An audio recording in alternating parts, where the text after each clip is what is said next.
Hello दोस्तों, मैं Rakesh Roshan learn tech to tech channel से। यार ये मेरा जावा का नेक्स्ट वीडियो है जिसमें हम लोग इनपुट और आउटपुट के कुछ और मेथड्स देखने वाले हैं। इससे पहले वाले वीडियो में हम लोगों ने देखा था कि किस तरीके से हम जावा में इनपुट लेते हैं, पर हम लोगों ने केवल 3 मेथड देखे थे कि कैसे हम लोग स्कैनर क्लास के थ्रू हम लोग इनपुट ले सकते हैं, स्कैनर क्लास के थ्रू। ठीक है, उसके बाद हम लोगों ने देखा था कि किस तरीके से बफर रीडर के थ्रू हम लोग इनपुट ले सकते हैं, और उसके बाद हम लोगों ने देखा था कि किस तरीके से हम लोग कंसोल क्लास के थ्रू इनपुट ले सकते हैं, मतलब कंसोल क्लास का यूज करके इनपुट ले सकते हैं। अब उसके बाद इस वीडियो में हम लोग देखने वाले हैं कि किस तरीके से हम लोग कमांड लाइन आर्गुमेंट के थ्रू इनपुट लेंगे जावा में, और उसके बाद हम लोग देखेंगे कि किस तरीके से आउटपुट हम लोग दिखा सकते हैं जावा में, मतलब आउटपुट के लिए कौन कौन से मेथड्स हैं। तो चलिए वीडियो को स्टार्ट करने से पहले जस्ट मैं आपसे रिक्वेस्ट करता हूं कि अगर अभी तक आपने मेरे चैनल को सब्सक्राइब नहीं कर रखा है तो सब्सक्राइब कर लें, और बगल में जो बेल है उसे जरूर क्लिक करें जिससे मेरे जितने भी नए वीडियोस हैं उनका नोटिफिकेशन आपको मिलता रहे। तो चलिए स्टार्ट करते हैं। तो दोस्तों यहाँ पर सबसे पहले हम लोग देखेंगे कि कमांड लाइन आर्गुमेंट के थ्रू हम लोग जावा में कैसे इनपुट लेते हैं। पर उससे पहले हम लोग समझेंगे कि कमांड लाइन आर्गुमेंट होता क्या है। जैसे यहाँ पर आप देखेंगे कि मैं लिखता हूँ dir कमांड, तो dir क्या करता है, डायरेक्टरीज को दिखलाता है। ठीक है, कि उस फोल्डर में कौन कौन से डायरेक्टरीज है। जैसे यहाँ पर मैंने डेस्कटॉप ले रखा है, तो डेस्कटॉप में कौन कौन से डायरेक्टरीज है, ठीक है, ये शो करता है। तो यहाँ पर मैंने केवल क्या लिखा है, dir लिखा है, उसके साथ कोई भी आर्गुमेंट नहीं दिया है, मतलब केवल मैंने कमांड लिखा है। ठीक है, उसके आगे हम लोगों ने कुछ भी नहीं लिखा है। ठीक है, पर अगर सपोज दैट मैं यहां पर लिखता हूं dir और मैं लिखता हूं cb सपोज दैट एक फोल्डर है, तो यहां पर आप देख सकते हैं कि cb फोल्डर के अंदर जितने भी फाइल्स है वो यहां पर दिखला रहा है। ठीक है, मतलब यहां पर मैंने क्या लिखा, dir और cb मैंने फोल्डर का नाम दे दिया। तो ये जो cb हमने दिया है, ये जो cb नाम लिखा है हमने, ये एक कमांड लाइन आर्गुमेंट हो गया। मतलब हम कमांड के लाइन में ही एक आर्गुमेंट पास कर रहे हैं cb। तो जब हमने dir लिखा था तो ये क्या कर रहा था, डेस्कटॉप के अंदर के सारे फोल्डर्स को और फाइल्स को दिखला रहा था। पर अब हमने लिखा है cb, तो ये क्या करेगा, डेस्कटॉप के अंदर केवल cb फोल्डर के फाइल्स को ही शो करेगा। और यहां पर आप देख सकते हैं केवल cb फोल्डर के फाइल्स को ये शो कर रहा है। तो इसे बोलते हैं कमांड लाइन आर्गुमेंट, जब आप कमांड के साथ आर्गुमेंट देते हैं। चलिए अब हम लोग समझते हैं कि अब हम लोग प्रोग्राम कैसे लिखेंगे जावा में। तो बहुत ही सिंपल है, पर उससे पहले ये एक लाइन में पढ़ के सुना दे रहा हूं। Java can take input directly from the command line when executing the program. मतलब जब आप प्रोग्राम को एग्जीक्यूट कर रहे हैं तो उसी टाइम आप अपना मैसेज या अपना जो आर्ग्यूमेंट है वो दे सकते हैं। मतलब जैसे हम लोग प्रोग्राम को जावा सी से कंपाइल करते हैं, तो सपोज दैट मेरे फाइल का नाम टेस्ट है, तो test.java, तो ये कंपाइल आपको ऐसे ही करना है जावा सी से, सॉरी। ठीक है, उसके बाद एग्जीक्यूट करने के लिए आप क्या लिखेंगे, जावा टेस्ट, और ये टेस्ट क्या होता है, क्लास का नाम होता है।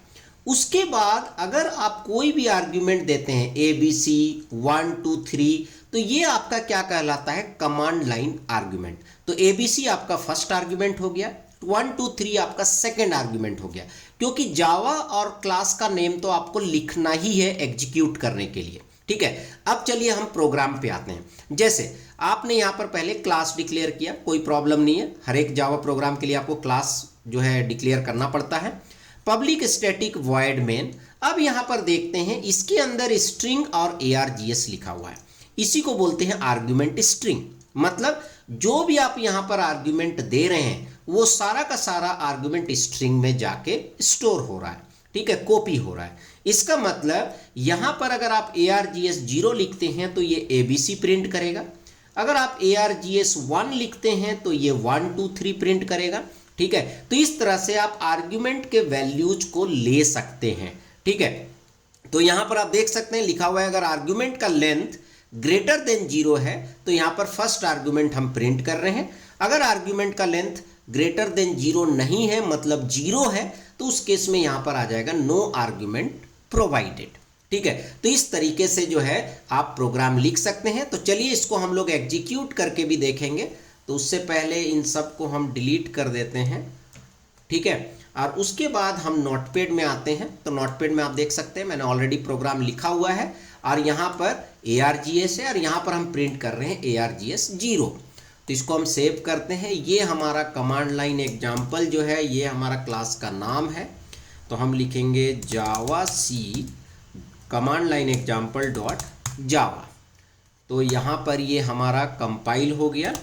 फिर हम लिखेंगे जावा कमांड लाइन एग्जाम्पल। तो आप देखिएगा अगर हम केवल इसी को रन करेंगे तो यहाँ पर आएगा नो आर्ग्यूमेंट्स प्रोवाइडेड, क्योंकि हमने कोई भी आर्ग्यूमेंट्स नहीं दिया है। पर यहाँ पर हम लिखेंगे हेलो, ठीक है। तो यहाँ पर आएगा फर्स्ट आर्ग्यूमेंट हेलो, तो ये हमने हेलो दे दिया, ठीक है। उसी तरह यहाँ पर अगर हम लिखेंगे 1 2 3 तो फर्स्ट आर्ग्यूमेंट इज 1 2 3। अब इसमें क्या हो सकता है, जैसे मैं बता रहा हूं कि अगर आपने फैक्टोरियल का प्रोग्राम लिखा है तो आप लिख सकते हैं जावा फैक्टोरियल और यहां पर 5 लिखेंगे और एंटर करेंगे तो 5 का फैक्टोरियल दिखाएगा। अगर आप यहां पर 7 लिखेंगे तो 7 का फैक्टोरियल दिखाएगा। तो इस तरह से आप फैक्टोरियल का प्रोग्राम भी जो है कमांड लाइन आर्गुमेंट के थ्रू बना सकते हैं। चलिए अब यहां पर हमारा इनपुट वाला पार्ट खत्म हो गया, ठीक है। लास्ट वीडियो में हमने आपको 3 तरीका बताया था इनपुट लेने का। इस वीडियो में हमने एक और तरीका बताया, क्योंकि कमांड लाइन आर्गुमेंट थोड़ा डिफरेंट है इसलिए हमने उसे अलग वीडियो में बताया है। अब उसके बाद हम लोग देखने वाले हैं कि किस तरीके से हम आउटपुट प्रोड्यूस करेंगे जावा में। हालांकि इससे पहले हम लोगों ने कुछ मेथड्स यूज कर रखे हैं, जैसे system.out.println जो कि बहुत ही कॉमन है, ठीक है, जो आपका एक लाइन प्रिंट करता है। जब आप println लिखते हैं तो ये उस लाइन को प्रिंट करता है और फिर नेक्स्ट लाइन में आ जाता है। जैसे system.out.println hello world, system.out.println your age is 25। तो ये दोनों आपके अलग अलग लाइन में डिस्प्ले होंगे, ठीक है। अब आते हैं कि केवल println नहीं होता है, प्रिंट भी आप लिख सकते हैं, ठीक है, प्रिंट भी आप लिख सकते हैं। तो प्रिंट लिखने से क्या होगा कि अगर आपने लिखा system.out.print हेलो और system.out.print वर्ल्ड तो दोनों आपका एक ही लाइन में जो है डिस्प्ले होगा, दोनों एक ही लाइन में डिस्प्ले होगा, ठीक है। यहां पर हेलो कोमा आ जाएगा और फिर वर्ल्ड और यहां एक्सक्लेमेशन मार्क, ठीक है। तो यहां पर आप देख भी सकते हैं हेलो वर्ल्ड। तो इसका मतलब यह है println लिखेंगे तो वो एक लाइन प्रिंट करेगा, फिर न्यू लाइन में आ जाएगा। पर जब आप प्रिंट केवल लिखेंगे तो दोबारा जब प्रिंट लिखेंगे तो वो सेम लाइन में ही प्रिंट होगा। उसके बाद शायद आप लोगों ने बहुत कम यूज किया होगा system.out.printf, है ना। सी लैंग्वेज में printf होता है, उसी तरह यहां पर भी आप printf ले सकते हैं। इसको हम लोग फॉर्मेटेड आउटपुट बोलते हैं, फॉर्मेटेड आउटपुट, ठीक है, क्योंकि printf में आप %d %c ये सब चीज लिख सकते हैं। तो यहां पर आप देख सकते हैं जैसे system.out.printf name %s age %d salary %.2f, मतलब पॉइंट के बाद 2 डिजिट तक दिखेगा। और यहां पर हमने जो है नाम, एज और सैलरी लिख दिया है, ठीक है। तो इस तरीके से आप जो है फॉर्मेट में शो कर सकते हैं यूजिंग system.out.printf। तो चलिए इसको हम करके दिखा देते हैं आपको। मैंने इसे कॉपी कर लिया। अब मैं क्या करूंगा, इसी वाले प्रोग्राम में इसे मैं यहां पर लिख देता हूं, एक लाइन ऐड कर दिया मैंने, है ना। इसी प्रोग्राम में कमांड लाइन एग्जांपल में ही system.out.printf और नेम %, एज %d। इसको फॉर्मेटेड किस लिए बोल रहे हैं, क्योंकि यहां पर हम अपने फॉर्मेट के अकॉर्डिंग इसको शो कर सकते हैं, ठीक है। और जनरली जो system.out.println या प्रिंट है इसे हम अनफॉर्मेटेड बोलते हैं। तो यहां पर आप देख सकते हैं हमने system.out.printf यूज किया है। अब अगर हम इसे रन करते हैं, पहले हमें कंपाइल करना पड़ेगा क्योंकि हमने प्रोग्राम में चेंजेस किया है। तो हमने कंपाइल कर लिया और अब हम इसे रन करते हैं। एक आर्गुमेंट भी हम 1 2 3 दे देते हैं। तो यहाँ पर आप देख सकते हैं नेम एलाइस, एज 30, सैलरी भी यहाँ पर 50,000.50 आ रहा है, क्योंकि हमने यहाँ पर लिखा था .2f, तो ये पॉइंट के बाद 2 डिजिट तक दिखला रहा है।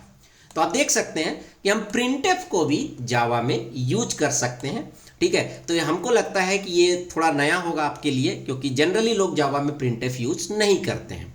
यहाँ पर %d होता है इंटीजर के लिए, फ्लॉट के लिए %f, स्ट्रिंग के लिए %s और कैरेक्टर के लिए %c, जैसे सी लैंग्वेज में होता है। तो अगर आप सी लैंग्वेज में ऑलरेडी काम कर चुके हैं और आप जो है printf में कंफर्टेबल हैं तो आप printf भी यूज कर सकते हैं, ठीक है। तो चलिए दोस्तों, आई होप कि आपको ये वीडियो अच्छा लगा होगा, जिसमें हमने बहुत डिटेल में इनपुट और आउटपुट के बारे में बताया लास्ट वीडियो में और इस वीडियो में। तो चलिए दोस्तों, इस वीडियो में इतना ही रखते हैं। अगर आपको वीडियो अच्छा लगा तो लाइक करें, शेयर करें, कमेंट करें, और अगर अभी तक आपने मेरे चैनल को सब्सक्राइब नहीं कर रखा तो सब्सक्राइब कर लें और बगल वाले बेल में जरूर क्लिक करें, जिससे मेरे जितने भी नए वीडियोज़ हैं उनके नोटिफिकेशन आपको मिलता रहे। Thank you and good bye.